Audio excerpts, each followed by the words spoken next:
కనీసం పోటీ చేసే నియోజకవర్గం మీద కనీస అవగాహన లేని వ్యక్తి. ఎందుకంటే తాను ఏం పని చేశామో సరిగ్గా కూడా తెలియని వ్యక్తి ఈరోజు మళ్ళీ వచ్చి నేను ఉద్ధరిస్తానని మాట్లాడుతూ ఉన్నాడు. నిన్న చూశాను ఎక్కడో నెల్లూరు నగర నియోజకవర్గంలో రోడ్డు మీద ఉన్న వ్యాపారస్తుల కంట 1000 అంగళ్ళు కట్టిస్తాడంట.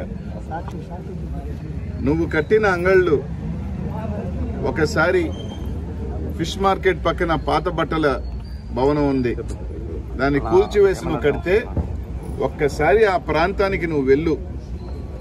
బట్టల వాళ్ళందరూ కూడా పాపం అంగళ్ళలో కాకుండా రోడ్డు బయట అమ్ముకుంటున్నారు. నువ్వు కట్టిన కొట్లు దాదాపు నువ్వు కట్టి 50-60 కడితే 40 ఖాళీ. కనీసం మున్సిపాలిటీ వాళ్ళు రెంట్కి ఇచ్చుకోవాలన్నా అది ఇచ్చుకోలేకపోతున్నారు. సరే దాన్ని పగలగొట్టి పెద్ద చేయాలన్నా కూడా నువ్వు కట్టిన టెక్నాలజీతో బిల్డింగ్ మొత్తం కూల్చేయాల్సిన పరిస్థితి వచ్చింది. ఒక్కసారి అక్కడికి వెళ్ళు. ఎందుకు ఇక్కడ ఉండట్లేదు షాప్స్ లో, మున్సిపాలిటీ ఎందుకు లేకపోతుందని అడిగితే ఈ మహానుభావుడు కట్టిన కొట్లు మనుషులు కొట్లు లోపల కాకుండా బయట ఉండాల్సి వస్తుంది. అదేవిధంగా సంతపేట మార్కెట్ సగం కడితే దాన్ని పూర్తిగా రెనోవేషన్ చేయాల్సి వచ్చింది. 1-2 పనులు చేయాల్సి వచ్చింది. అయితే కట్ చేసి కిటికీలు లేకుండా ఎక్కడైనా మటన్ మార్కెట్ కానీ ఏ మార్కెట్లను ప్రయత్నం చేసినా వెంటిలేషన్ అనేది చాలా ఇంపార్టెంట్.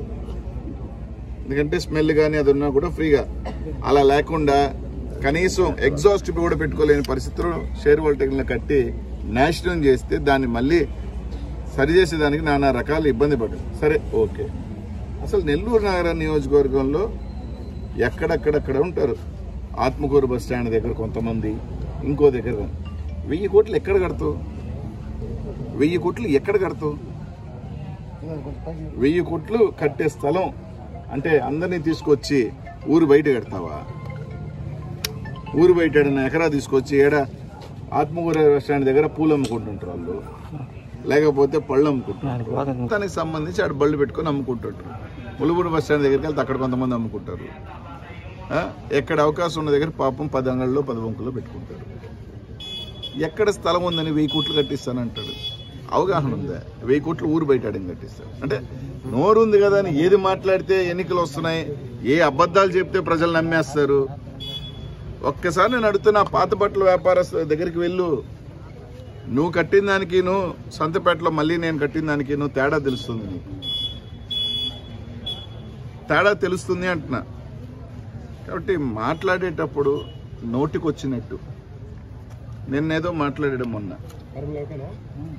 కపాటిపాలెన్ని ఎస్సీ కాలనీ లేకుండా ఏదో చేస్తానను పేరు ఇది చేస్తానని మాట్లాడాడు. 5 సంవత్సరాలు నువ్వే మంత్రి కదా, మున్సిపల్ శాఖ మంత్రివి కదా. కప్పాటిపాలెనికి సంబంధించి ఎన్ని నిధులు ఖర్చు పెట్టావు? ఎన్ని నిధులు ఖర్చు పెట్టావు అని అడుగుతున్నావు. ఈరోజు కప్పాటిపాలెనికి సంబంధించి ఈ వార్డుకి సంబంధించి దాదాపు 7 కోట్ల రూపాయలతో పనులు జరిగినాయి.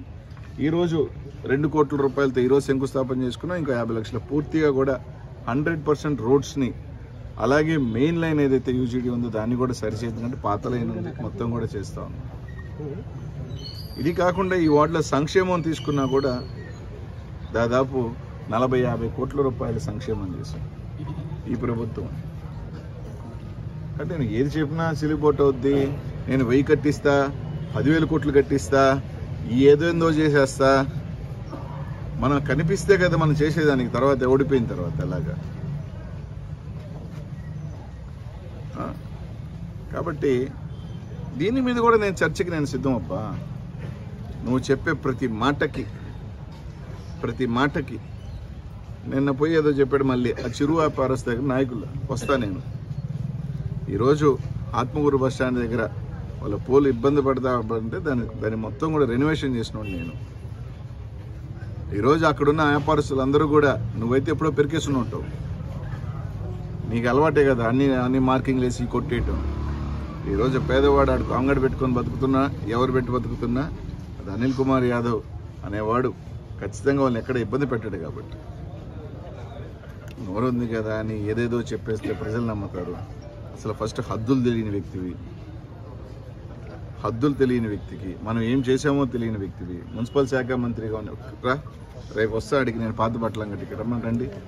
సగం కొట్లు నువ్వు కట్టినవి అన్ని పనికిరాని కొట్లు. మరిన్ని వీడియోస్ కోసం ఛానల్ ని సబ్స్క్రైబ్ చేయండి. లేటెస్ట్ అప్డేట్స్ కోసం వాట్సాప్ ఛానల్ ని ఫాలో చేయండి. అండ్ లింక్ డిస్క్రిప్షన్ లో ఉంది.